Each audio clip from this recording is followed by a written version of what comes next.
You know, we already did one service at 9 o'clock, so you guys are here for 11. And I just want to say something that, I experienced both services, and so I get to worship twice. It's just crazy how God will speak to you. And that song, that lyric that hit me just now is The New Horizon, and isn't that just such a comforting thing, just to know that every day's a new day, and it's a new horizon. I'm just so thankful for that. Our church has been a place for many of us. It's been a place where we can start over, a fresh start, a new beginning. And I'm just so thankful to be with you guys in that. And for me, this has been a place of healing, just to be a part of this church family. And I know we all walk in here with different things. And I just want you to know that you're not the only one that has struggles. You're not the only one that walks in here with the heaviness sometimes. And I just want you to know this is a safe place for that. And I just, man, that hit me so hard just now. Just the idea of New Horizon. Like we get that every day. We get to wake up and it's a new day. We can start over. Thank the Lord for that. But so this weekend has been our Healthy Homes weekend. And so we had a conference yesterday with a couple different sessions, one about a healthy mind and then about a healthy marriage. And today we want to take a minute to talk about just a healthy home and what does that look like. And so I don't know what your home was like growing up, and I don't know what your home is like right now, but I can promise you growing up, it wasn't perfect. And there were some things that were off. For some of us, it was pretty good, but we had some issues, and so for some it was just really hard. And so when we talk about the home, stuff even comes to your mind. But what I just know that no matter how you grew up or no matter what life is like right now in your home right now, it wasn't perfect back then, and it's not going to be perfect right now. Healthy families are imperfect families that are striving to put God at the center of their home. At Open Door, we have 7 core values. And so these values really drive what we do, and it really helps create who we are as a church. And one of those core values is healthy homes. This is important to us. We want to do everything that we can as a church to encourage and support your family to have a God-centered home. And so no matter what your home environment was like growing up, no matter what things are like right now in your home, where you live, I want to describe and encourage you with what the Bible says a healthy home should look like, what a God-centered home can look like. And so I hope that this morning this is just encouraging to you. And I would encourage you to take notes on this even, and maybe this is the beginning of a conversation that you can have with your spouse or the people that you live with. And so this morning, really quickly, I'm going to go through 4 characteristics of a healthy home, of having a healthy family, what a God-centered home should look like. And so number 1 is healthy families are attuned to each other's needs. And an example that I just think of is if one of the guitarists got out of tune, it doesn't just affect that person, it affects the whole band. And so if one person in the home is struggling, it affects everyone. And so it's so important for us to be in tune and notice what needs are in the family. And so it's important for us to create an opportunity, a lot of opportunities for in a healthy home where people can feel like they can be heard.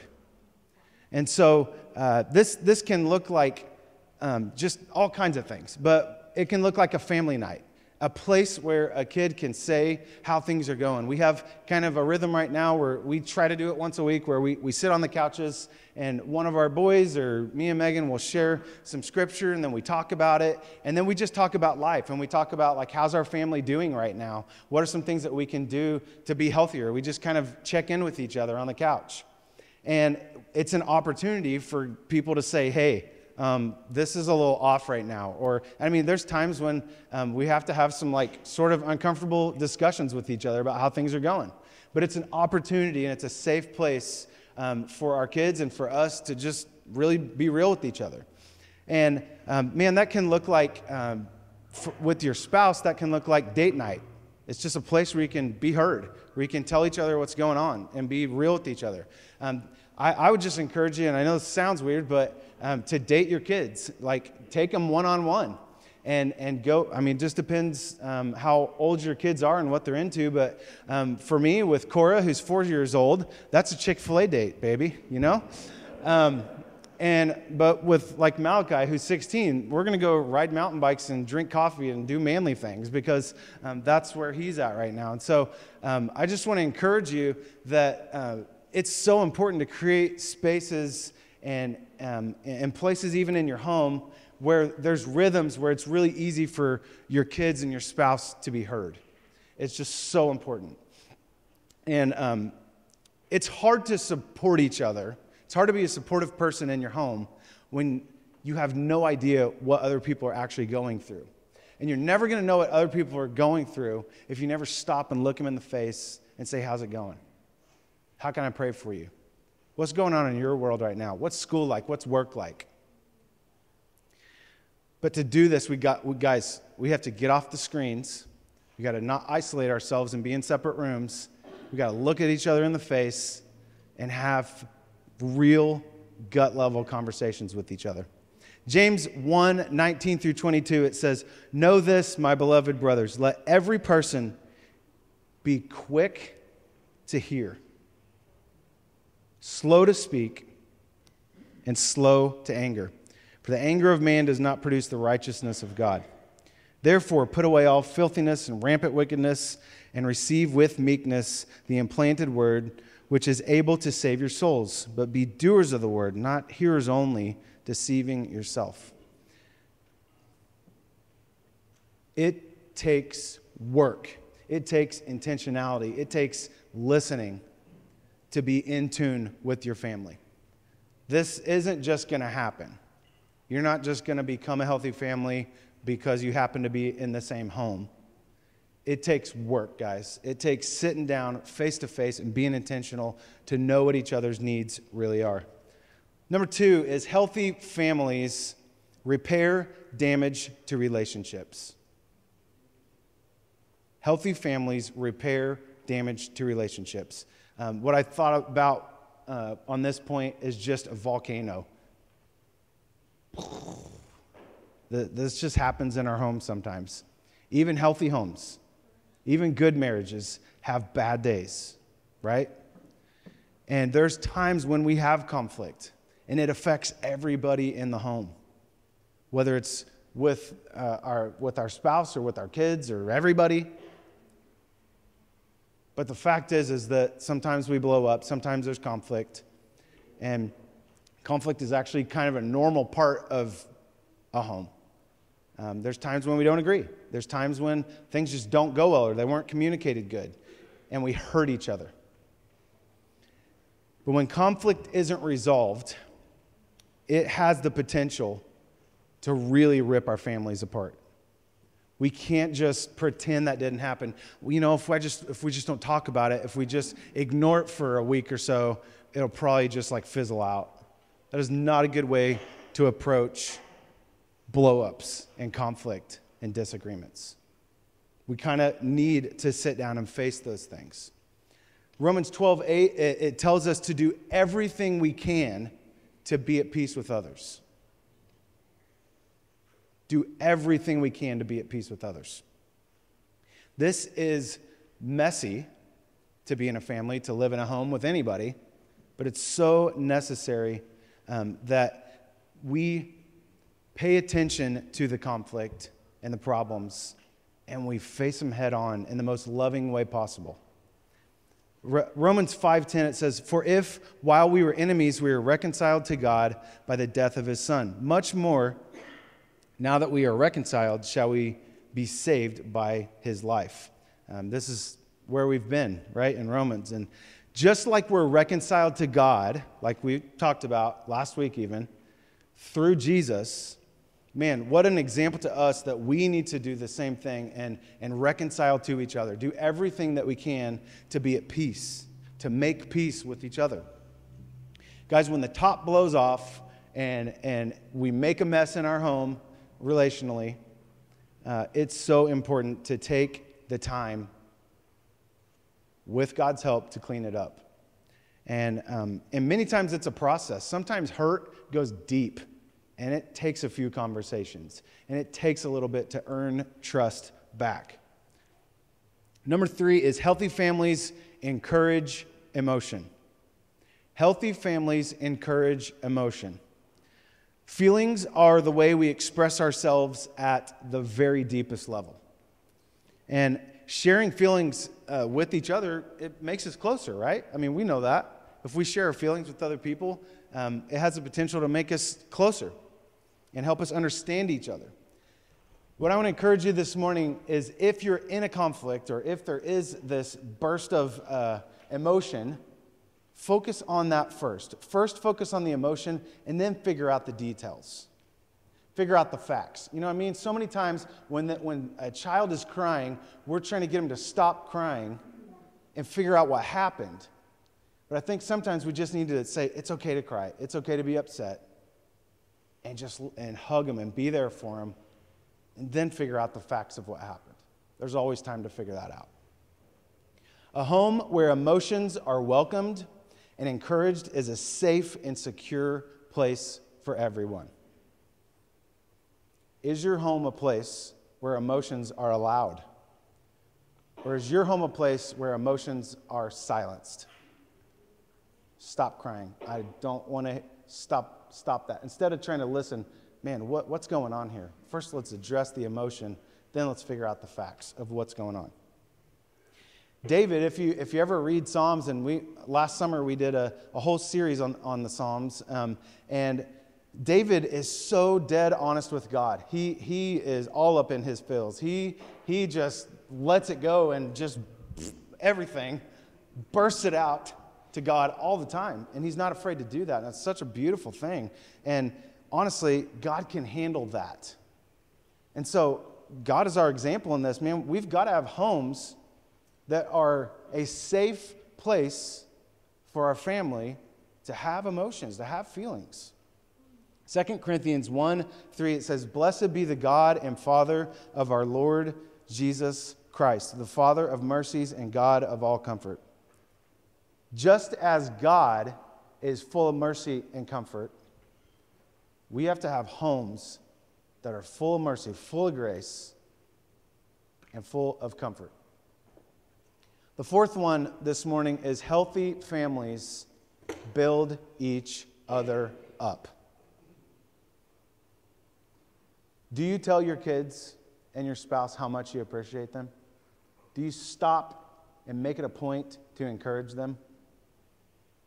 An exercise that we do from time to time, which is probably uncomfortable for our kids, but we do it anyways, is sometimes we're at the dinner table, we'll say, everybody, the person to your right, let's talk as a family, the person to your right, what are they awesome at, and how do they make our family better?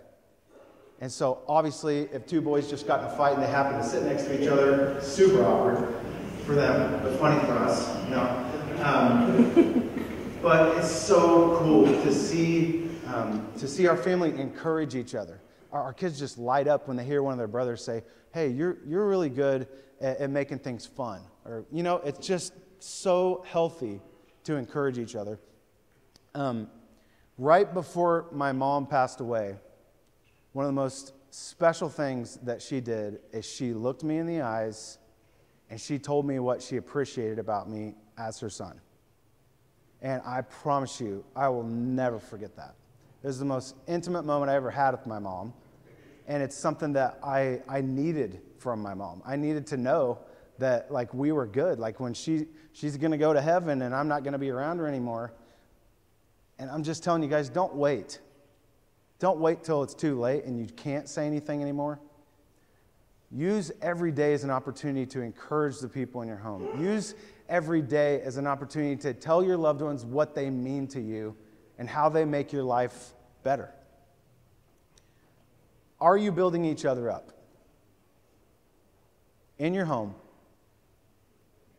what is your home life like? What's the atmosphere in your home? Many times, and maybe this is just me, but many times I can be militant with my family, and I'm just trying to keep things organized. I'm real gracious with myself, and I don't notice how much I'm on my phone or how much I raise my voice, but I can really see it in other people. And what I want to encourage us is, man, we need to have some expectations on ourselves, but be gracious with our family. Joking and sarcasm can get really out of control in a home if we allow it, even with our spouses. What kind of environment are you allowing with your family? How are you allowing people to talk to each other? But also, parents, what are you modeling to your kids? It's really hard to encourage something that you're not doing yourself. It doesn't make sense to a kid.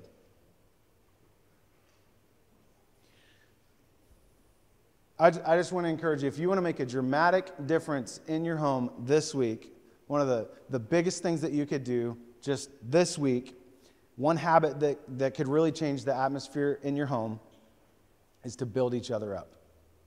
Just build each other up, man.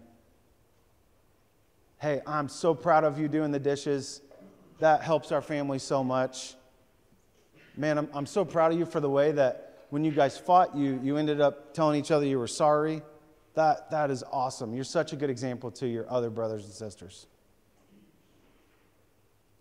You can completely change the atmosphere of your home just by one simple thing of taking the time to build each other up. Hebrews 10:23 and 24, it says, "Let us hold fast to the confession of our hope without wavering. For he who promised is faithful. And let us consider how to stir up one another to what? To love and good works." To love and good works.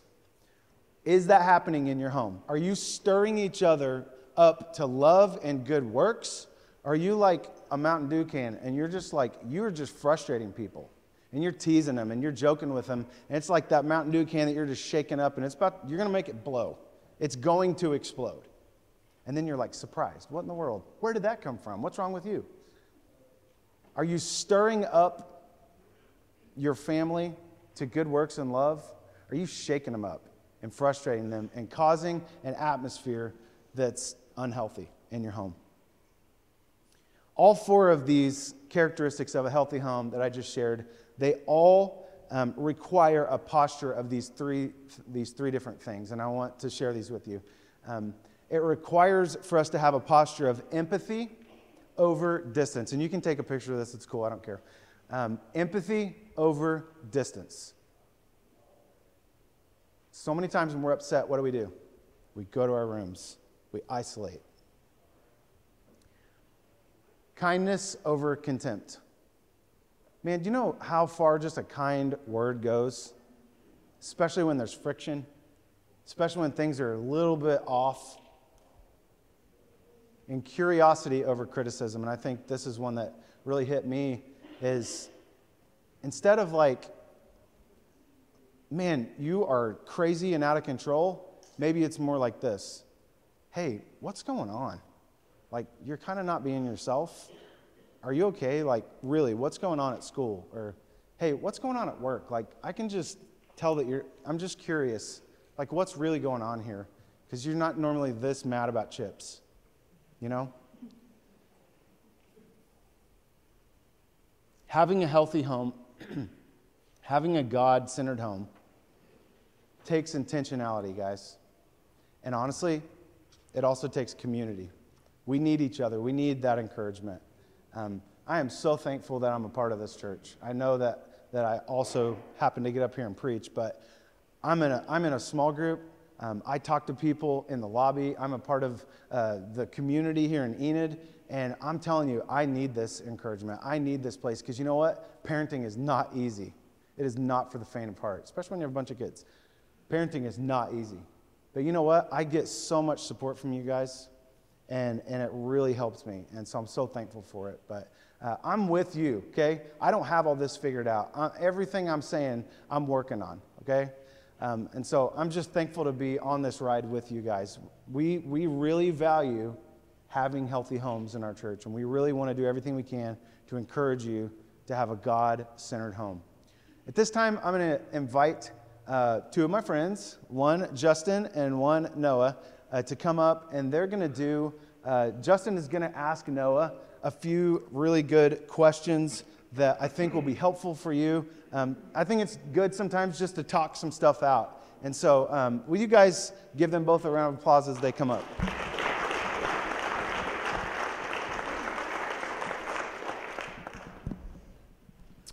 So, like Kevin said, this is Noah Wickham, and Kevin and I, back before we moved to Enid, the three of us all worked at the same church together.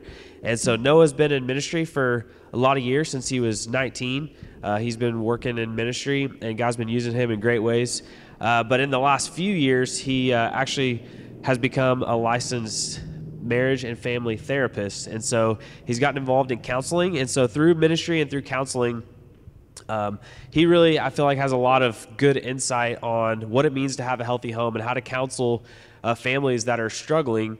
And so that's why we brought him in this weekend to really talk about, like Kevin said yesterday, we talked about healthy minds, talked about healthy marriages, and today's all about healthy families.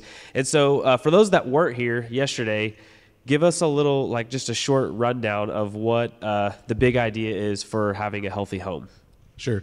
Thanks, Justin. One thing before I get into answering that question, Kevin, Megan, Justin, man, you guys are just awesome people. Elizabeth, Rose, where's Rose? There she is, back there. I've got to work with all of these people in the past, and then I got to meet Adam and Cass as well, and I just want to honor them. Will you guys honor them a minute? Aren't they just incredible?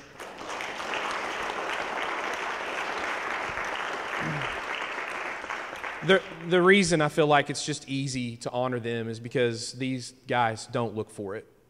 They don't look for it. They really do. I've worked with them for a long time, and as long as I've known them, they really do want Jesus to shine, number one. And so I just really appreciate that, and I've known them for a while, and you guys haven't changed. You haven't wavered there, and I just really appreciate that we can come in and pick up where we've left off, and it's a lot of fun. So, all right, enough of the sappy stuff. Let me get to the overview. I can really wrap it up into a couple of verses. The first verse, it is not good for man to be alone. It's not good. It's not good for a marriage to be alone. And it's not good for a family to be alone. You can be a part of all of those things and still feel very alone. And God recognizes that from the very first part of Genesis. It's the first thing he said that wasn't good. It's not good to be alone. And the second one is that the greatest commandment of all is to love the Lord your God with all your heart, with all your soul, with all your mind, with all your strength. It's a relational command. A guy that I follow, he's just incredible, Dr. Dan Siegel. He uses the term, uses like this. He said, our brains are a relational organ. So based off the quality of relationships that we have, based off of quality of relationships we've had in our past and in our present, make a massive difference in our mental health. A massive difference in our mental health. How we relate with ourselves. You know, the empathy and kindness and versus contempt. Many times that's the way we are in our own minds. We would never treat someone else the way we treat ourselves sometimes. But if we treat ourselves that way and we treat ourselves outside the way that Jesus says to treat us, we're going to find ourselves in a really, really hard place. And so again, if you hear hardly anything else that happened this weekend, I pray that you will hear it over and over again in your mind that it is not good for me to be alone. One last little part on that. In the very first part of Genesis, when Adam and Eve messed up in the garden, hopefully everybody here has heard that story. If you haven't, dig in and read Genesis. But the very first thing after they got done is Adam and Eve hid. They hid. And that's kind of the tendency that we have as humankind ever since that happened, is to hide our hurts, our pains, our mess-ups. And that's not the way God ever wanted us to live. And guess what? When he said it, guess what? Where Adam and Eve found themselves in that garden. Even though God was there, they felt very, very alone. And you know what he said? He was curiosity that he led with. He asked the question, where are you? Where are you? That wasn't a location question. Like he knew exactly where they were. He knew exactly that they were hiding behind the bushes and the fig leaves. It was a relational question. Where are you? Why are you hiding your soul? Why are you hiding your spirit from me? And he allowed them to answer. Consequences still were there. But that was it. That's what he led with. So that's kind of the wrap up of what happened. Next question. So today the focus on, we talked about healthy mind, healthy marriage yesterday, but today's really about family, parenting. What are some things that every child needs from their parents? There's a thing called that you're going to talk about, the Big Six. So what are those? What are you could wrap up, what are the things that as parents that we need to do for our kids? What are the main things they need from us? Right. So what the information that I'm getting ready to share, and I would encourage you to write this down, this guy's name. His name is Adam Young. Adam Young Counseling is where you can find this guide, which is called The Big Six, if you look in his resource page. And he also has a podcast called The Place That We Find Ourselves. I absolutely have just really enjoyed digging into this information. He just has a way with helping us understand some things about ourselves and our trauma. And he came up with this Big Six list. And let me preface this before I read off a couple of these Big Six and give you a little insight on them. And part of them Kevin already covered really well in what he talked to you about. But in these Big Six, the reason that it matters so much is every one of us has a past, and we were raised by someone, somehow, some way. And so it's important for us that way. It's also important for you guys that are in the middle of your parenting journey right now to lean into some of this. And then thirdly, it's also how we should be operating as a church family. As a church family, we need to be operating with these Big Six in mind. And also, you will feel convicted. You will feel maybe hurt as I read through some of these, because some of you may have never even experienced some of these things in your life, and you know you're falling short of it. But that's the whole point. This isn't about perfection. It's about recognition of where we are and in our brokenness, because that's how we come to Jesus in the first place. He doesn't speak to people that think they have it all together. He speaks to those who understand their condition, that we're sinful creatures who are broken and need Jesus every day. True? True? So keep it in mind, the gospel, as I read through these, that Jesus came, that he died, Jesus came, he lived, he died, he rose, and he's coming back. Woo! Hey, I got one person that did it. All right, I'm gonna try again. You got to join that other woohoo in here, okay? Jesus came, he lived, he died, he rose, and he's coming back. Yes, so as I read through this, I pray that you do not feel shame and guilt, but you do feel the love of Jesus nestle in and say, you need me. You need me for this. First, number one, attunement. Kevin talked well about that a while ago, but it says, were your parents so attuned to you that they knew what you were feeling? A parent that is distracted by their own needs, wants, emotions, and personal pain cannot be attuned to a child's needs. One little interesting fact, and you guys are lucky you came this hour because I forgot this little nugget. in the first hour. And but what's really incredible to me about attunement is actually attunement isn't about what we say. It's actually more about in our nonverbals, the things that we don't say. Our brains actually receive nonverbal information faster than it does verbal communication. I think it's 1.4 milliseconds. And if y'all Google people, look that up. I might be off by a couple of milliseconds, but here's the point. About 1.4 milliseconds that we receive verbal communication, and we receive the nonverbal communication about 1.4, and the verbal communication about 1.8. So what's really interesting, I was even laughing with my wife when I was with this a while ago, is that she has this tendency that before I even say a word to call me out on my own junk. And then I get defensive and being like, no, I don't do that. I'm not thinking that. Wow. And I'm like, how in the world is she reading my mind? Because it is kind of the truth, because after she called me out, I'm not really thinking that anymore because she called me out on it, so I'm just going to say no. Okay, I lied. But that's terrible. I'm sorry, wife. Okay, but all I'm saying is true attunement actually happens in our nonverbals. And what's really interesting about our nonverbals is that they are connected usually to a place in our mind that happens in our unconscious. And I'll cover the remedy to that in our next question. I already know what he's going to ask me. Isn't that kind of sad? Okay, but so I'll cover that in a minute. But let me go on. I just wanted to draw that to your attention that true attunement actually goes with the nonverbals. Number 2 is responsiveness, and here's a couple things that go with that. When you were distressed, mad, sad, afraid, did your parents respond to you? Did they offer comfort, care, and kindness? Engagement. Did your parents have an internal intention and genuine desire to truly know you, to know your heart?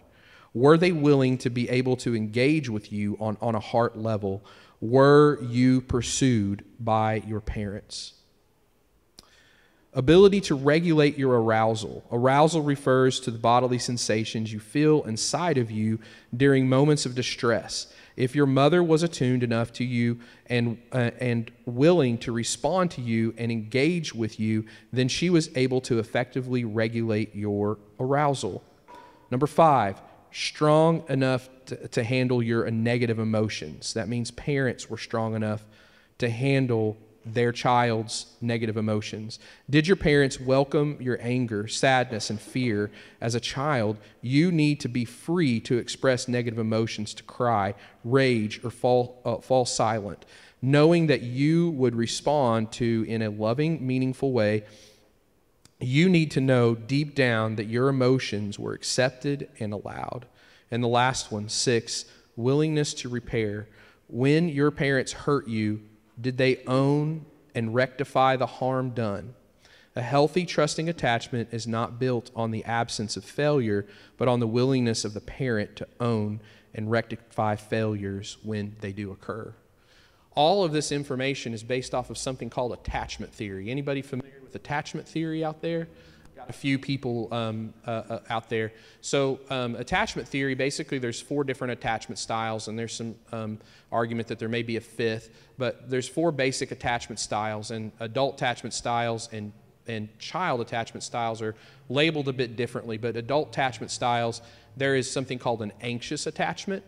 That is where you're kind of like just so anxious about this person they won't attach that it just causes this extreme sense of anxiety.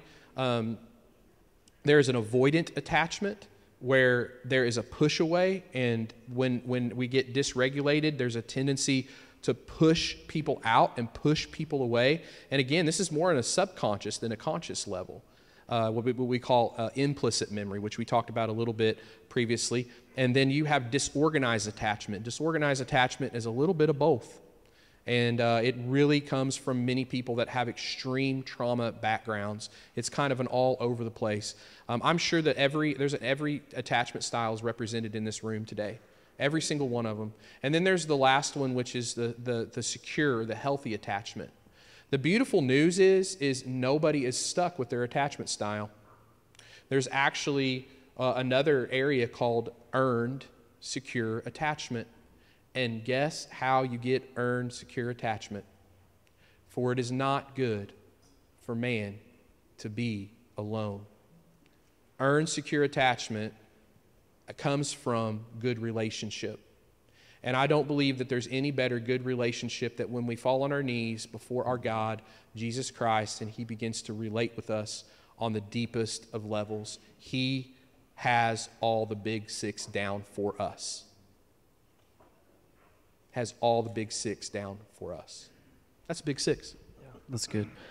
So as many of you maybe heard those 6 things that we are called to do with our kids, but I think as you hear that list, this feeling comes up of like, oh, well, those 6 things weren't necessarily done for me. And so we carry, as parents and as adults, we even carry this past pain and this past hurt.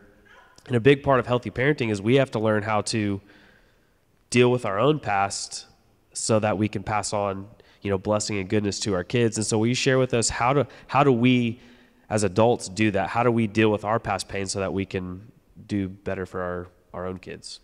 Right. So I mentioned a while ago the implicit memory, the unconscious things that happen to us.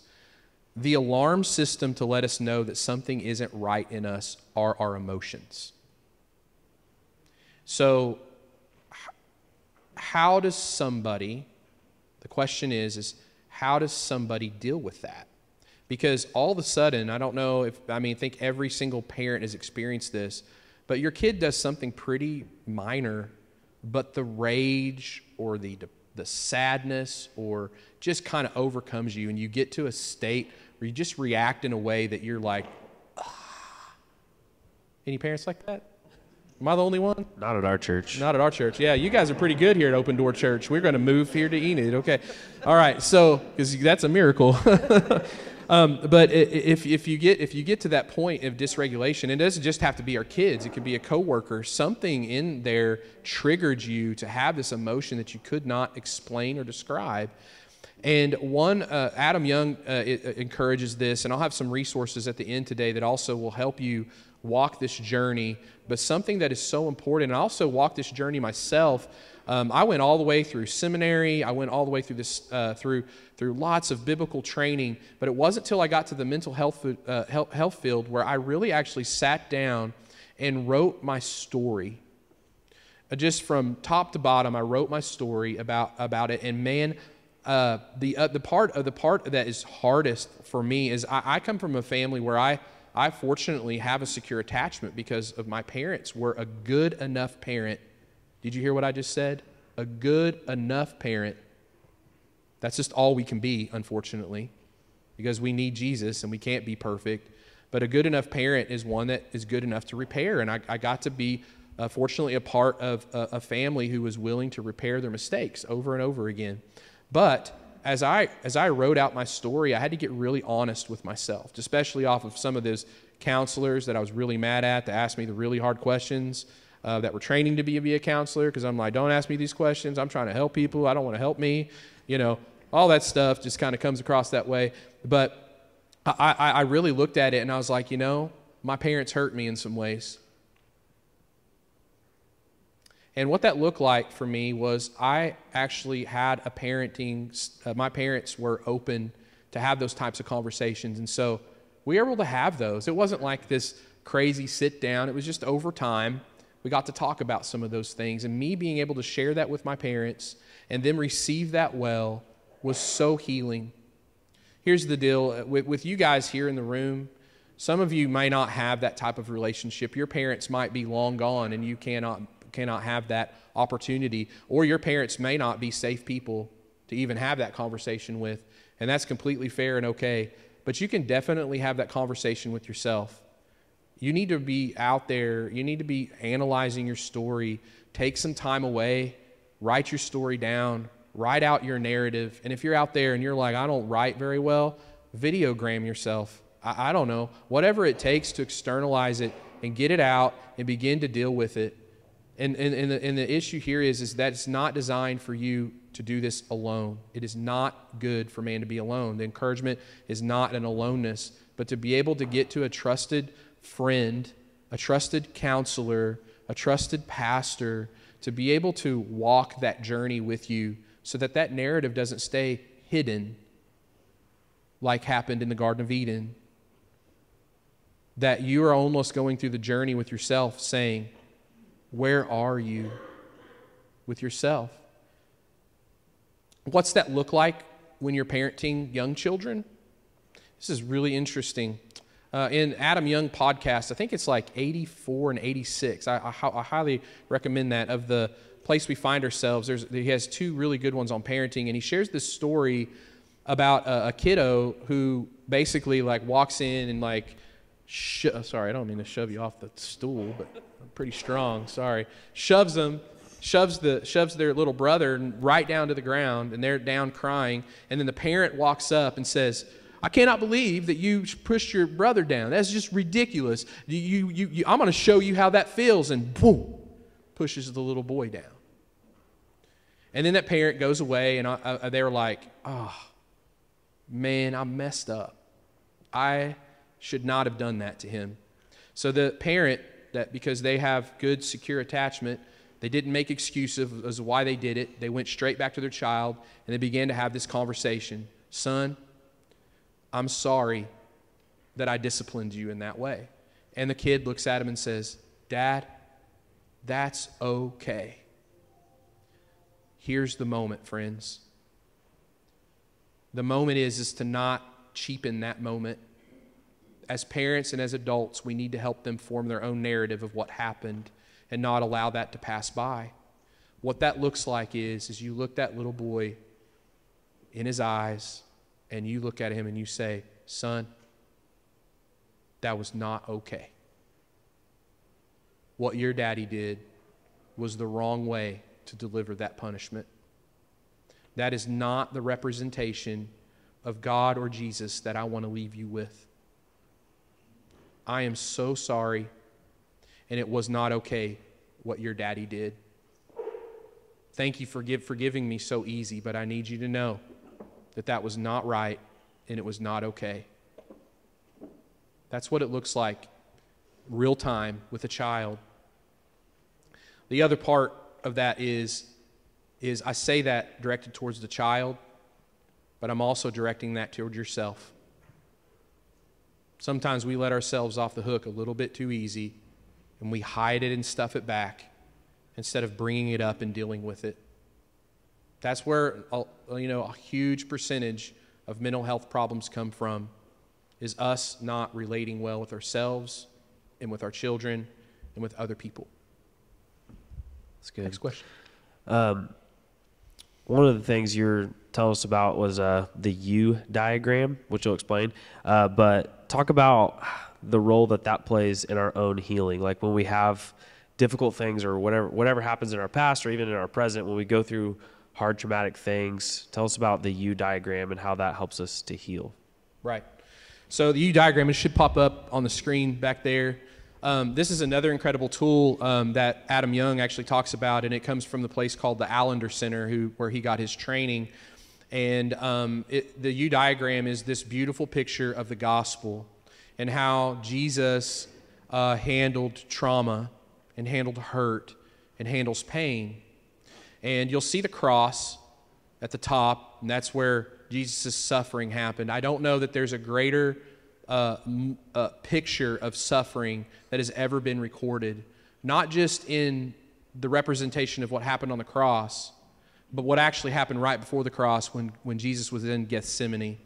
You remember that vision when Jesus was in Gethsemane where he falls on his knees and the disciples leave him.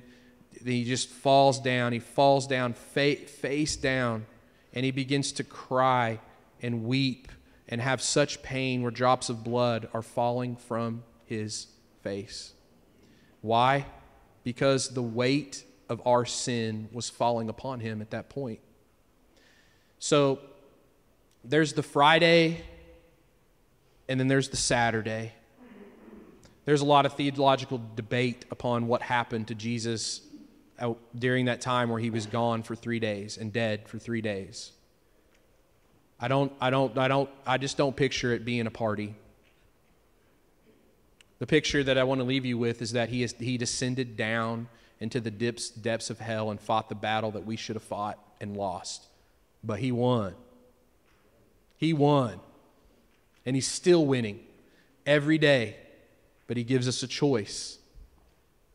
He's given us a process and a pattern to follow with our own pain and our own hurt. There's a dipping down process, but guess what? There's surprises coming. Easter is coming. He is risen. I'll say it again. He is risen. He's defeated sin. He's defeated death, all of it. And some of us are sitting here waiting for that moment in our own hearts.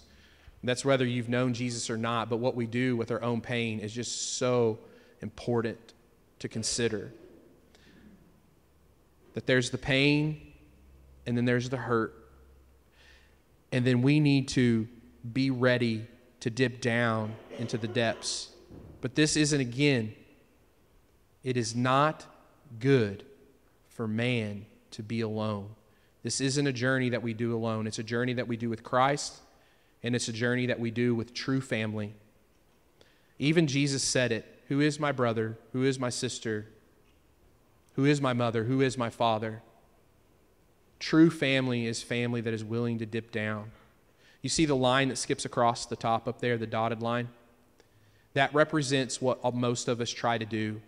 We have the pain and the suffering, and we think that we can skip across the top, not allowing ourselves to dip down into the pain and just hit resurrection.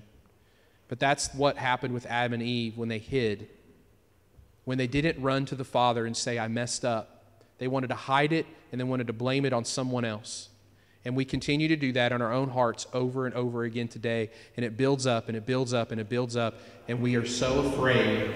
We sang the songs this morning so much about how we do not need to be afraid. But it's okay that we dip down into the depths with ourselves and with our family and with our church family. Because there's a surprise coming around the corner. Not just his resurrection, but your resurrection. It's a beautiful picture of hope, and it's a beautiful pattern and process that we can consider. That's good. So last question. For those of us here that maybe, we're interested in everything you're saying and we want to learn more, we want to go deeper, what are some resources that you would recommend to us that would really help us? Yeah, some of those resources, a resource page that will pop up here. One of my favorite resources is called Nurturing the Leader Within Your Child. And more than just the book itself, I love the authors that I'm telling you about. They're people that I follow, people that I look into. And Dr. Tim Elmore is one of them and wrote a marvelous, marvelous book. And it's kind of not the most fun read, to be honest with you, but he gives all kinds of great feedback and on that. And then we have How Children Raise Parents by Dan Allender. If you remember, this is where a lot of the information I was even talking about today comes from. And when I picked up that book, where How Children Raise Parents, I really was like kind of this, like, yeah, my parents don't, my kids don't raise me type of mentality. But man, I was humbled to my knees when I realized that I need to listen to my kids more. They teach me a whole lot more about any parenting book that I've ever read about how to be a wonderful, loving, caring parent when I'm relying on Jesus and looking at him. But it just is a marvelous book on that. And then Parenting from the Inside Out. I try to recommend every single parent that I meet with to read this book. It does such a great job of helping us dig down and work on our own junk so that it doesn't come out on our kids.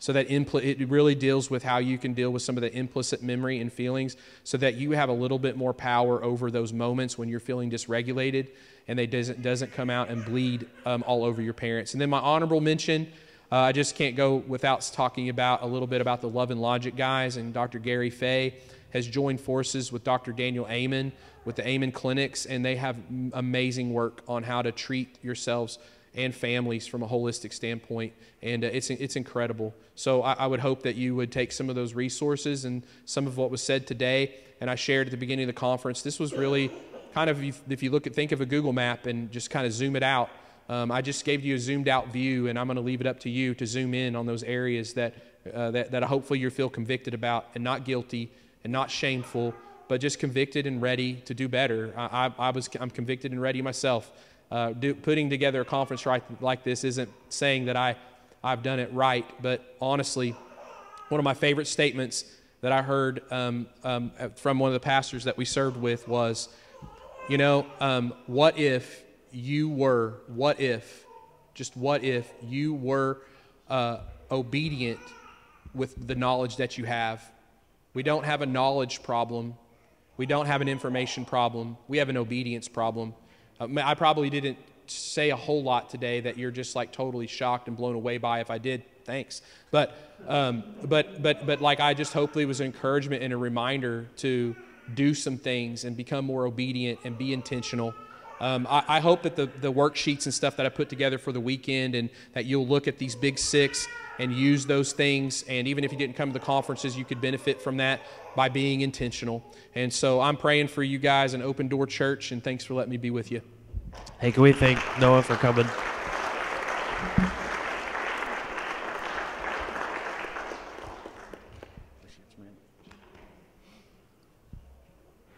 Well, like Noah said, he's given us a lot to think about, and even for me and my wife last night, this has just brought up a lot of things that we need to think through, and places in our life and in our marriage that we need to address, as parents, and to make sure that we have a God-centered, healthy home. And so at this time, we're just going to enter into a time of response like we do every week. And I may even ask Noah if you're willing just to be in the back available to pray with people or talk to people that maybe are struggling. And I'll be in the back during this time as well. I'd love to pray with you or talk with you and just support you however we can.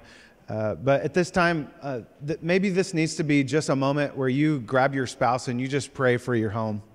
Maybe you came in here today and you're actually at odds with the person that you're sitting next to.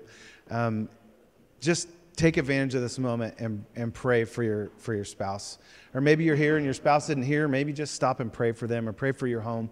But it's just totally appropriate, whatever you need to do during this time. If this needs to be a time of prayer, then pray. If it just needs to be just a time to worship God from your heart, then stand up and do that. Let me just pray and open up this time, and then we'll begin to sing and pray and just process what God just said to us this morning. God, we're so thankful for your word, and we're so thankful for the way that you love us, and you know our stories, God, and you care about our hearts. And so, God, we just give you these next few moments. We just want to respond with all we are to you. In Jesus' name we pray. Amen.